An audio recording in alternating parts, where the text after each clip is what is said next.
오늘 우리들에게 주신 하나님의 말씀은 열왕기상 4장 29절 30절 말씀입니다.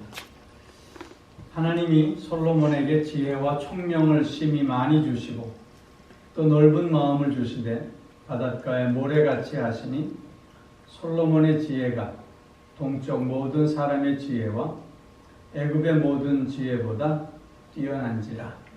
아멘. 이 말씀을 의지해서 변화의 주체가 되는 삶이라는 제목으로 말씀을 드립니다. 요즘 세상 돌아가는 거 보면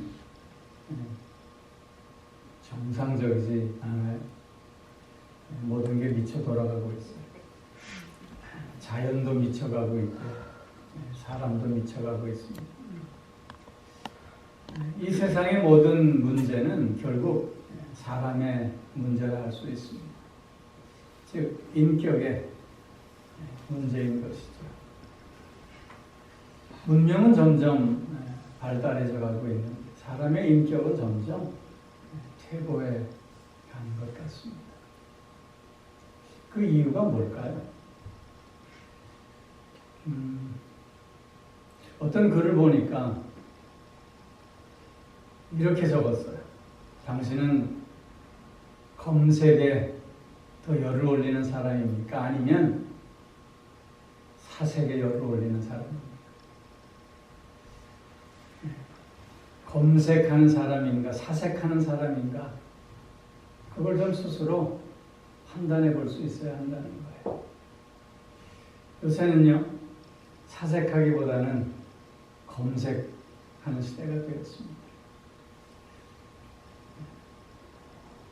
검색 한번 하면 모든 게 문제가 해결돼요. 답이 막 쏟아져요. 깊이 생각하고 고민해야 할 필요가 없어요. 얼마나 잘 검색하느냐, 또 얼마나 좋은 기기를 갖고 있느냐, 그것이 오히려 중요한 문제지, 얼마나 깊이 생각하는 훈련을 하고 있느냐, 그건 중요하지 않아졌어요. 사색하지 않다 보니까 자신의 인격을 훈련할 수 있는 시간이 없어지는 거예요. 그러다 보니까 인격이 점점 피폐해져 가고, 그러다 보니까 세상이 점점 어지러워지고 어두워져 가고 있는 모습을 보게 되는 겁니다. 이러한 때에 우리는 그리스도인으로 지금 부름받아 이 땅에 살고 있습니다. 그렇기에 이런 시대에 오늘 우리가 살아야 할 그리스도인의 마땅한 삶은 이 시대와 구별된 삶을 통해서 이 시대를 새롭게 변화해낼 수 있어야 합니다. 이런 어둠이 휘몰아치는 세상 속에서 좀 더 빛으로 소금으로 선한 영향력을 행사하는 그런 삶을 살 수 있어야 한다는 거죠. 예수님께서 이 땅에 오셨을 때도 역시 마찬가지였습니다. 그때 시대를 한마디로 표현하면 암흑의 시대였습니다. 주님은 그런 시대의 빛으로 오셔서 새로운 변화의 물꼬를 트셨습니다. 가치가 주님으로 말미암아 달라졌습니다.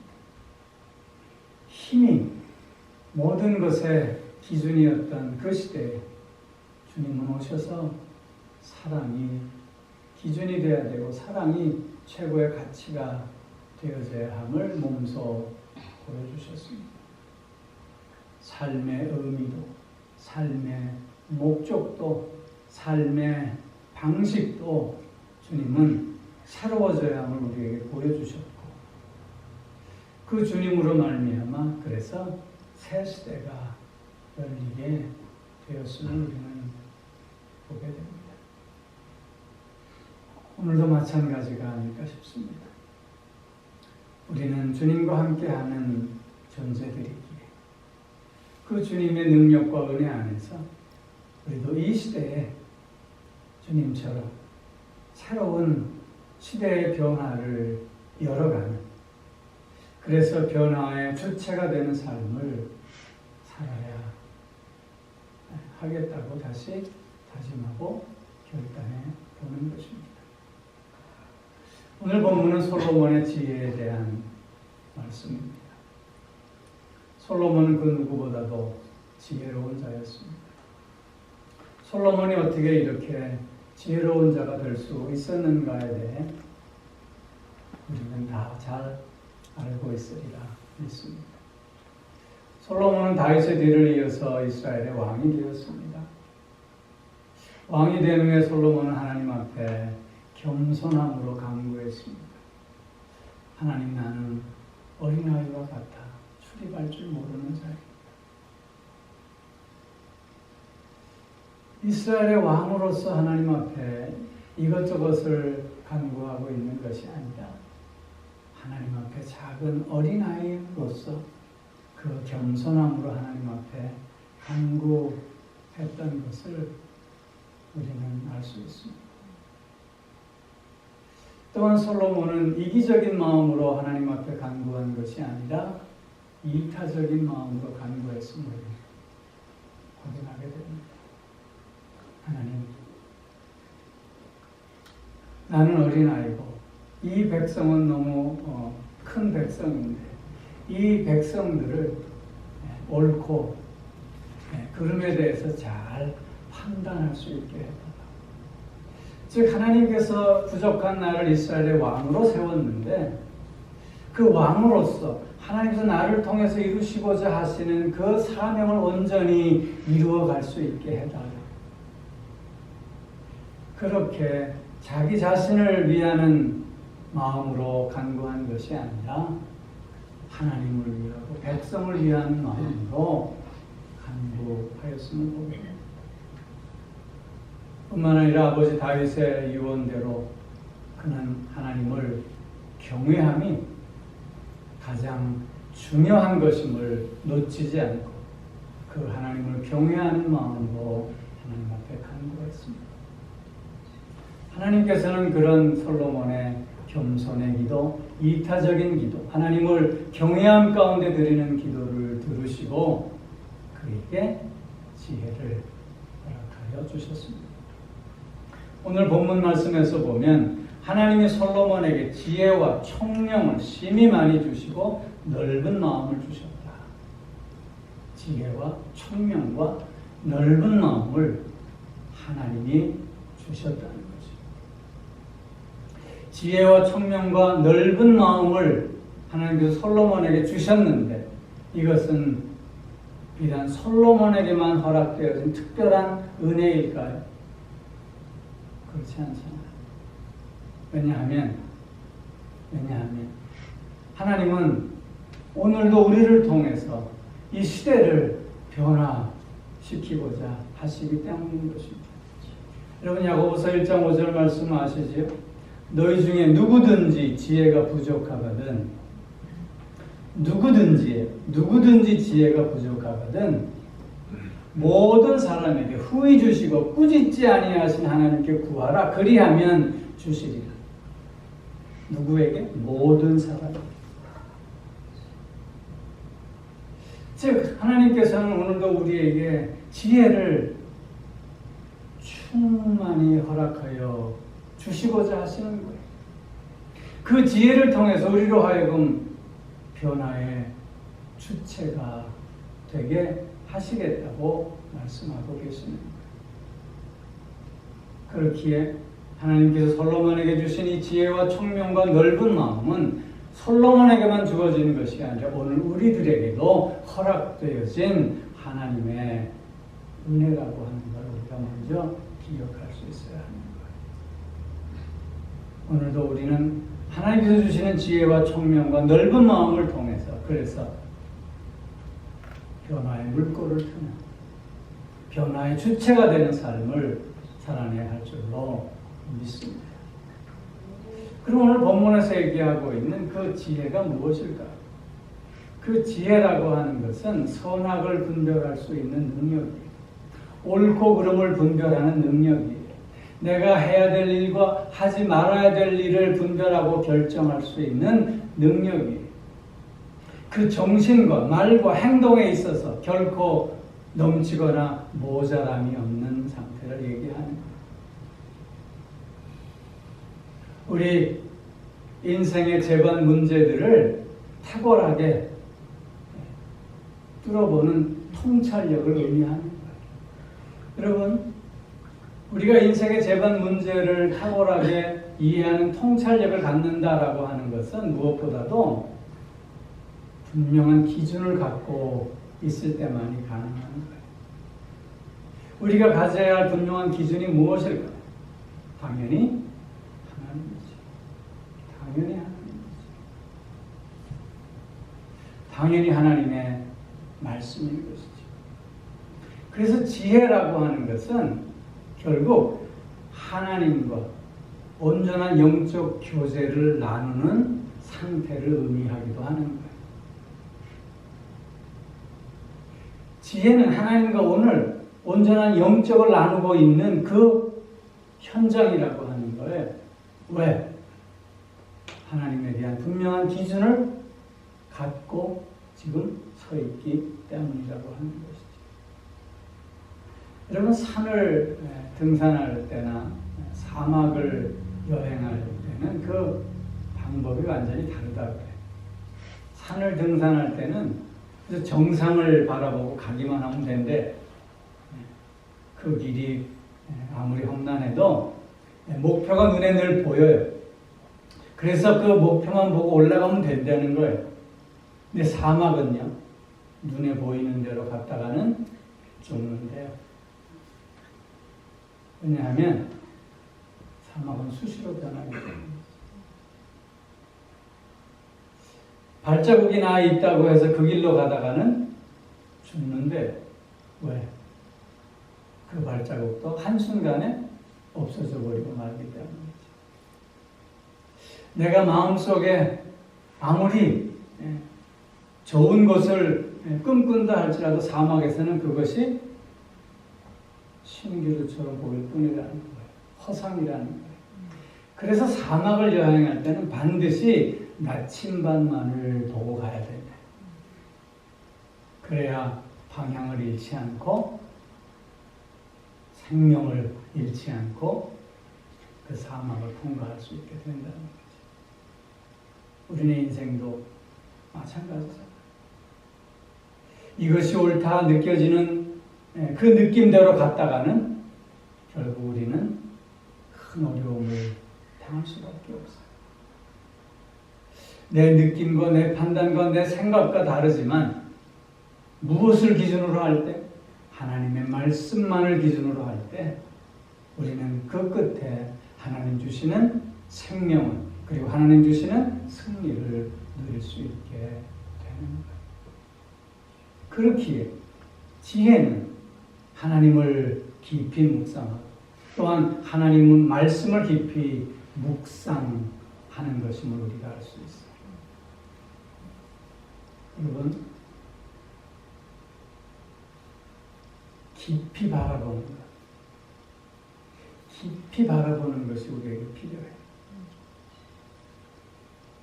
사람과 사람의 관계 속에서도 그냥 마음 가운데 훅 지나가는 그 생각대로 그 사람을 바라보는 것이 아니라 좀 더 마음을 쏟아 깊이 바라볼 때 그 사람을 이해하게 되고 그 사람을 정말 사랑하게 되고 그 사람에게 바른 관심을 갖게 됩니다. 깊이 바라보는 삶이 우리에게 이해력을 가져다 주고 우리에게 통찰력을 가져다 주고 우리에게 지혜를 가져다 줄 수 있다고 합니다. 이 시대는 너무 감각적으로 흘러가는 시대가 되어버리고 말았잖아요. 이제는 우리가 변화의 주체가 되어야 하는데 그러기 위해서는 좀 더 깊이 바라보는 훈련을 할 수 있기를 바라요. 스쳐 지나가는 내 감정에 따라 사는 것이 아니라 보다 더 사력 있게 생각할 줄 아는 우리가 되었으면 좋겠습니다.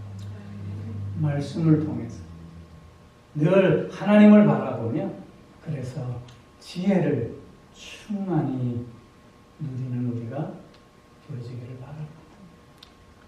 두 번째, 청명을 얘기했어요. 청명.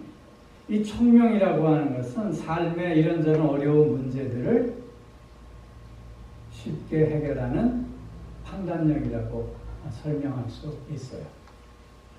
예를 들면 솔로몬이 왕이 되었을 때 유명한 재판 사건이 있었지요. 여인 둘이 같은 날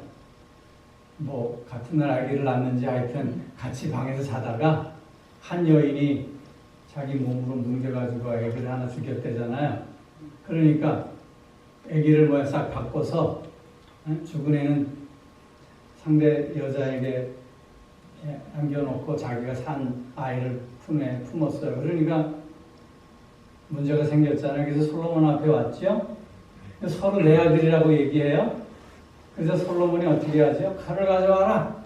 둘로 반짝 잘라서 나눠라. 그랬더니 한 여자는 어떻게? 절대로 저 여자 주세요. 절대로 그러지 마세요. 근데 한 여자는 어떻게? 내 것도 안 되고 제 것도 안 되고 칼로 나누세요. 그래서 누구의 자식이라고요? 죽이지 말라고 하는 거죠. 그런 거예요. 청명이라고 하는 게 그런 거예요. 여러분, 시바 여왕이 솔로몬의 소문을 듣고 솔로몬을 시험하러 왔잖아요. 그 솔로몬에게 시바 여왕이 낸 문제 중에 이런 문제도 있었대요. 저 멀리서 생화와 조화를 이렇게 갖다 놓고는 냄새도 맡을 수 없고 그 아주 거리가 먼 거리에 놓고는 어떤 것이 생화인지 맞춰보라고 그랬대요. 근데 솔로몬이 어떻게 했냐면요.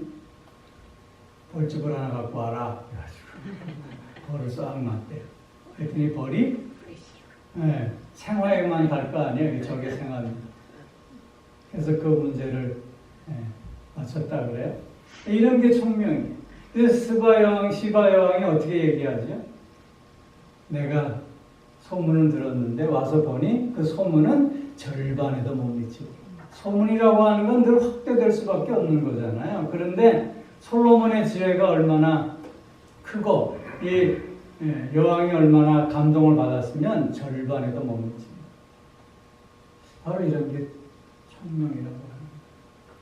즉 지혜는 큰 틀을 얘기한다면 청명은 그 안에서 바르게 판단하는 능력을 얘기하는 거죠. 성경에서 보면 지혜와 청명이 늘 한 쌍으로 다니고 있음을 보게 돼요. 따로따로 있는 것이 아니라 늘 같이 되네. 지혜와 청명. 다니엘에게도 지혜와 청명이 있었어요. 출애굽기에서도 보면 그 성막의 기구를 만드는 자들에게 하나님께서 지혜와 청명을 부어주셨다. 또 뭐 골로새서라든가 이런 데 보면 사도 바울이 어떻게 기도하냐면 지혜와 청명을 얻게 하고 하나님을 더 많이 아는 것 그런 능력이 있게 해달라고 기도하고 있는 것을 보게 돼요. 지혜와 청명. 그래서 늘 같이 되는 그래서 우리는 늘 하나님 앞에 기도하는 자가 돼요. 뭘 기도해야 돼요? 지혜를 다. 지혜와 청명을 더하게 돼요. 즉 지혜와 청명을 더할 수 있게 해달라는 건 결국 하나님을 더 많이 알아가는 것. 하나님의 지식에서 더 많이 자라가는 것을 의미하는 거예요. 결국 하나님을 내가 얼마나 더 많이 만나느냐가 지혜와 청명의 비결이라고 하는 거예요. 다니엘은 어떤 삶의 상황과 조건 속에서도 하나님 만나기를 주저하지 않았잖아요. 하나님께서 그에게 지혜와 청명을 더하셔서 그 시대에 으뜸이 되는 자로 삼아주셨잖아요. 우리도 마찬가지. 늘 지혜와 청명을 하나님 앞에 구하는 자가 될 수 있어요. 주님께서 말씀하셨어요. 너희가 받지 못함은 뭐였기 때문이라고? 구하지 않았기 때문에. 여러분 우리가 다른 것들은 하나님 앞에 많이 구할 수 있어요. 그러나 정작 지혜와 총명을 더해달라고 하는 기도는 우리가 잘 들리고 있지 않는 것은 아니에요. 왜냐하면 그것은 당장 내게 급한 것이 아니라고 여기기 때문이라고요. 그런데 정말 우리에게 급한 것은 바로 그 지혜와 총명이다.